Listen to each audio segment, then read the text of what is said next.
And Station Houston on 2 for Sam. Are you ready for the event?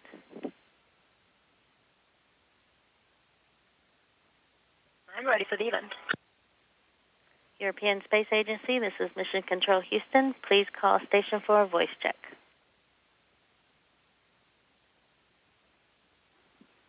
Station, this is Jules Grandcy of the European Space Agency here in the headquarters of the Italian Space Agency in Rome. How do you hear me? Jules and Italian Space Agency, I hear you loud and clear.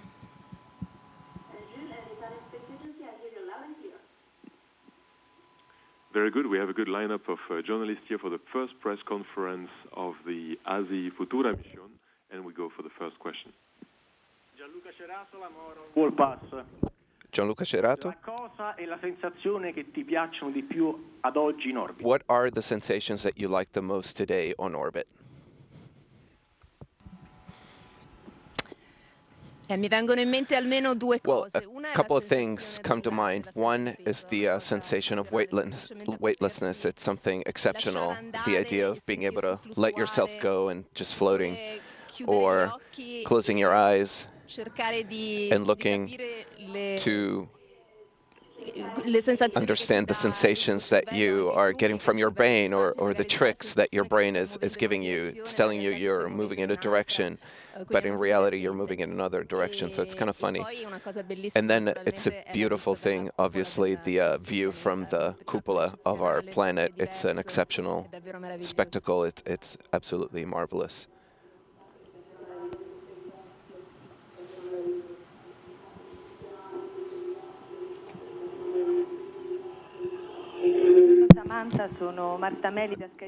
Hi, Samantha. This is Marta Meli from TG24. This is my question. You were talking about the view from the cupola, and you said you've seen or photographed Italy, Milan, the Alps. What did you feel, and what have you been feeling in these days? Something so special, and what have you been feeling? No, devo dire di no. Al momento prevale davvero l'entusiasmo. Right now, enthusiasm is the greatest feeling, and the ability to find new images, new things, new details every day. Seeing Italy was an intense emotion. Well, first of all, it's my country, so there's a special love for it. But then Italy from space is just beautiful. Maybe it's this very unique shape of the boot. Maybe it's because it's very bright, but this combination of mountains and coastlines and islands, it's absolutely beautiful. So it warms your heart. And the feelings in general here are beautiful because it's a combination of funny and fun aspects. You know, the moment you have a free moment, you can just let yourself float, and it's a nice, fun feeling. And then also, it's also a very intense rhythm of work, so it's stimulating from a professional standpoint, having to follow up with all the things that we're doing. One moment you're doing science, the next moment you're doing maintenance. So you have to change from one type of activity to another rapidly, so especially at the beginning, and I'm still at the beginning. There's so much to learn, and there's a lot of things to learn to become more efficient and fast in this rhythm of moving from one activity to the next. Good morning, Samantha. This is Adriana D'Aquino from Enechronos. You were talking about the trick that your brain plays and scientific activities. Now, have you already begun any experiments? Are there already some answers? Thank you. On the scientific activity, I've had a trial by fire on my second day of work on ISS. As I was talking about earlier, there's a learning curve, so the first few days you're pretty slow, and you're asking a lot of questions to the other crew members who are more senior, particularly Butch Wilmore, who's our commander, who's helped us a lot.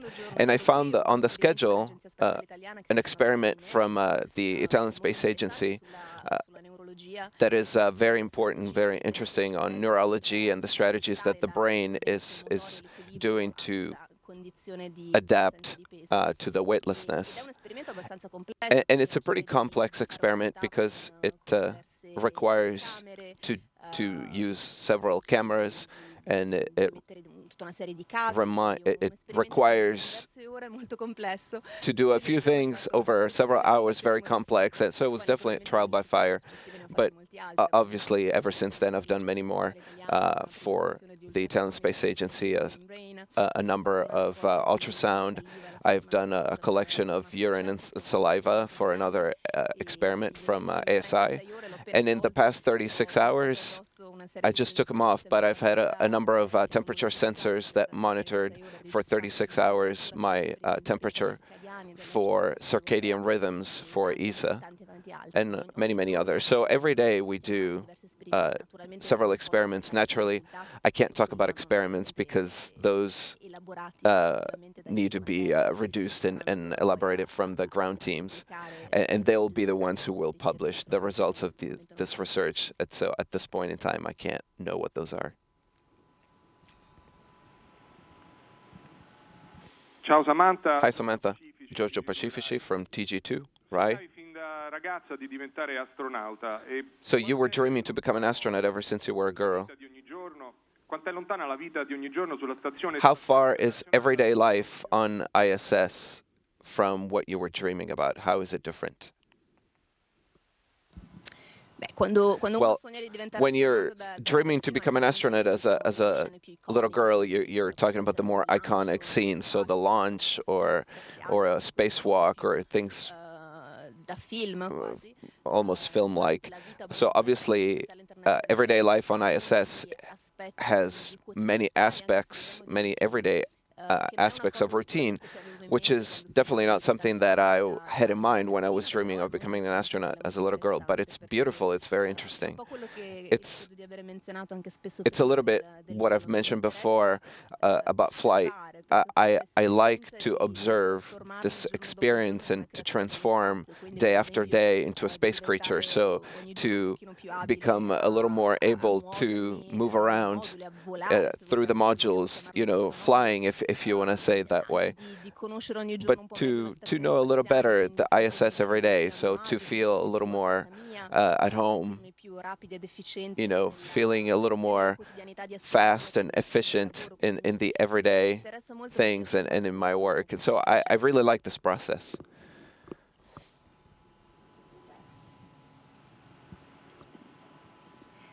Good morning, Samantha. Enrica Battifoglio from ANSA. I have to say that the moment that you went into the ISS, you were the image of happiness. So if somebody were to ask me, what does a happy person look like, I would evoke that image. So I wanted to ask you, living this beautiful experience, the moment that so far you would have to pinpoint as the happiest, the most beautiful, what would that be?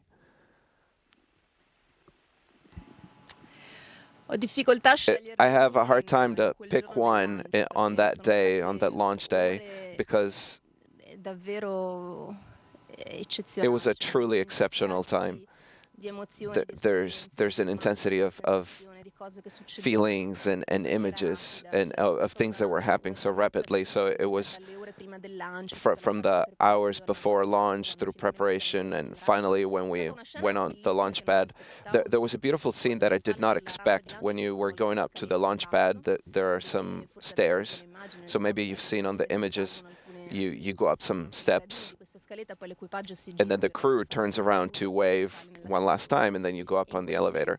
So at that time, the wind was bringing the steam from the combustion, from the fuel, so this white fog that you can see in the images. And the wind was blowing it towards us, so intermittently we could see people, and then we couldn't intermittently because we were enveloped in this fog. So, and it was cold because it was coming from the cryogenic fuel. So it was a sensation like Earth was waving at us with this intermitting way that we were looking at the people. So it was like a hug.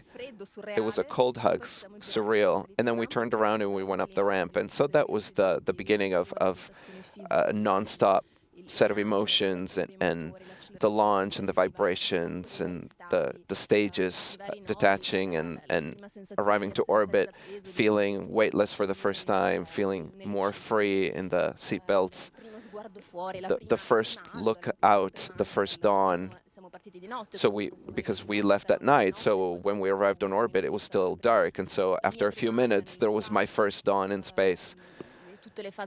And all the docking phases, the arrival to ISS, an incredible image that I was lucky to see. That the first moment when I looked and I saw the ISS, we were about 30 meters from it.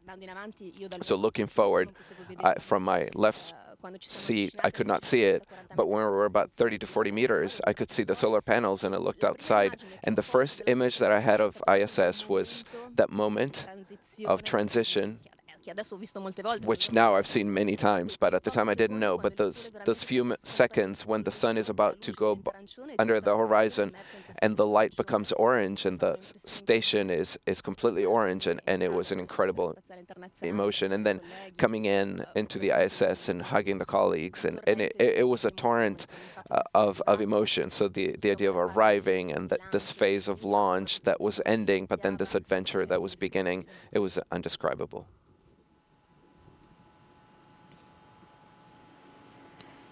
Buongiorno Samantha, sono Marilulu Crezia. Good day, Samantha. Marilulu Crezia, TG1. Can you tell us about your emotions and your surprise of the link up with the singer Zucchero? And then we've seen some Christmas decorations. And how are you going to spend your Christmas? Zucchero was a surprise. They called me Saturday afternoon. I was writing some emails in my little room in my phone booth, which is actually in the floor, but it doesn't matter up here. And so they called me from the Munich control center, and they told me there was a visitor who wanted to say hello.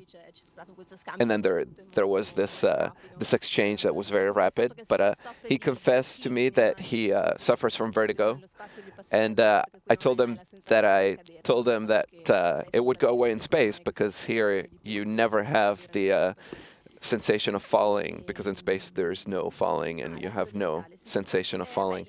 And Christmas, yes. So our commander was really thoughtful, as the English say. So he prepared these stockings. So I think that in the next few weeks, when for example, if I find some kind of food that one of my colleagues likes particularly, I'm going to put it in the stocking. So little things like that. So I think at Christmas we will exchange a few little gifts. So the Christmas tree is part of the standard equipment of the ISS. So it's been here for several years. So when it's time, it'll be put up. Ciao Samantha. Hi Samantha. This is Sole 24. So on board of ISS, there's food that's made in Italy. What's a meal on the ISS? I have to say that so far, the food, I really appreciated it so far. But of course, at the beginning, you have so many new things to try, so I really can't complain. The bonus food that I brought from Italy is saving me, especially at lunch, because they're bags that were made as a one plate, where you can combine a quarter of the volume of carbs and a quarter of protein. So I had some fish and some chicken, and then vegetables. So it's a complete meal. So lunch especially, we're kind of rushed because maybe we're late from the morning activities, or we wanted to get the afternoon going a little bit early so that we're not late in the afternoon. And so we are sort of in a hurry, so you can just warm up some of the meal, and these tasty meals give me the assurance that without having to think about it, I already have a complete meal that's put together in a very attentive way by our chef. Ciao Samantha. Hi Samantha. Laura Charallo, TG5. A couple of weeks is Christmas, and you will definitely spend a very special Christmas. Do you have some space wishes that you would like to extend to the Italians and to your friends and family? Of course, my friends and family, of course, I will have an opportunity to do that personally, but in terms of wishes for the Italians, I feel like I want to say this. I am a person who, from Italy, had so much. If I am on board of the International Space Station, it's thanks to Italy, the Italian Space Agency, but of course, in the end, thanks to all the Italians. So my Christmas wish is that there could be many more Italian men and women who might be able to say the same. 5 minutes left on the call. Ciao Samantha. Hi Samantha, Andrea Bettini, Prime News 24.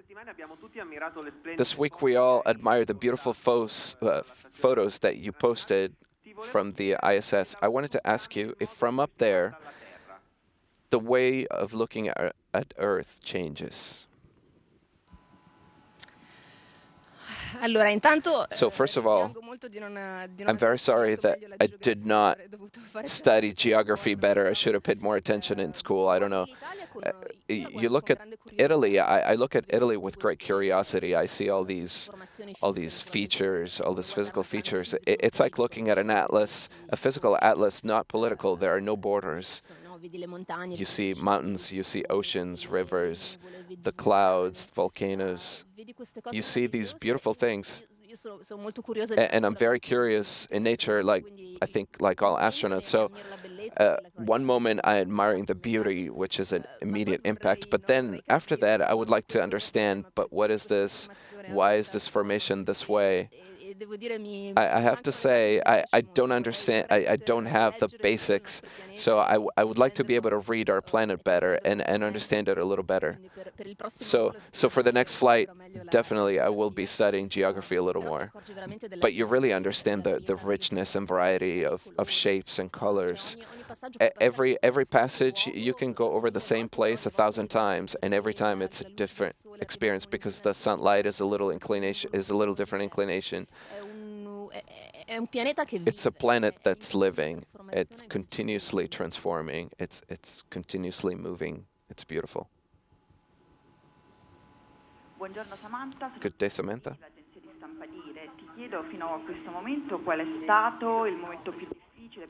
I wanted to ask so far what's been the most difficult moment for you, and if there's an activity that's coming up that's worrying you the most.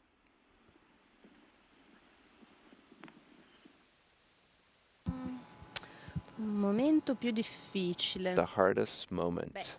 Well, definitely, there was a very difficult activity that we did the day before yesterday with Butch, who is our commander, which was a maintenance on our EMU, our spacesuit that Terry is going to be using for a spacewalk in January. It's a very delicate work because we replaced a unit in the life support system from which his life will depend when he's out there. So it's a job that lasted many hours over 2 days, and it's very complex because this unit, when it was designed, it wasn't necessarily designed to be replaced on orbit and weightlessness. So normally everything on orbit, everything that's designed for orbit, all the screws are captive screws, so they don't come off completely from the unit. So in this case, that wasn't the case. So we had to work with lots of little elements that were really tiny, trying to avoid losing them.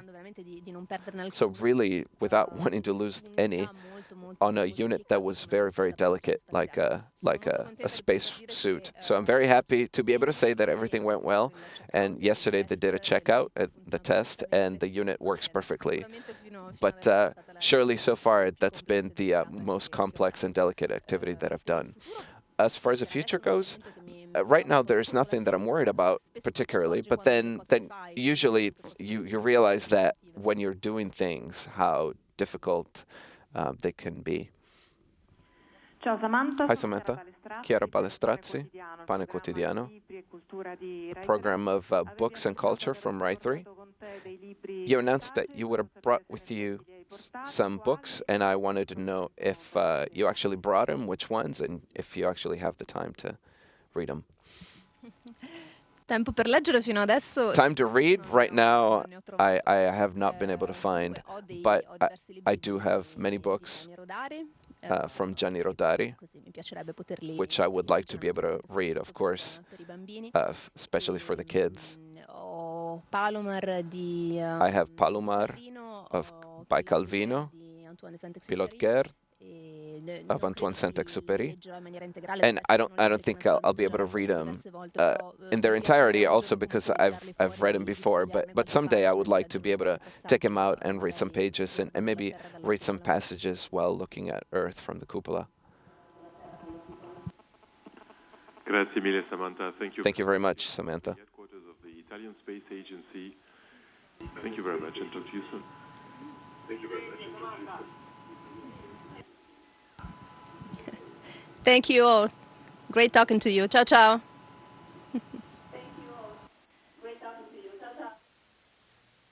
Station, this is Houston ACR. That concludes the event. Thank you. And thank you, European Space Agency, Italian Space Agency, and media. Station, we are now resuming operational audio communication.